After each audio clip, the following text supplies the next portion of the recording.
You ask Tiger to solve. This deals with linear equations with one unknown. The final result is z equals 8. Let's solve it step by step. Group all constants on the right side of the equation.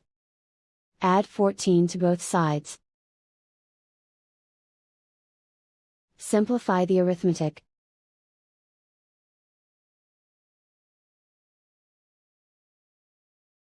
Isolate the z. Divide both sides by 3. Simplify the fraction. Find the greatest common factor of the numerator and denominator. Factor out and cancel the greatest common factor. And so the final result is z equals 8.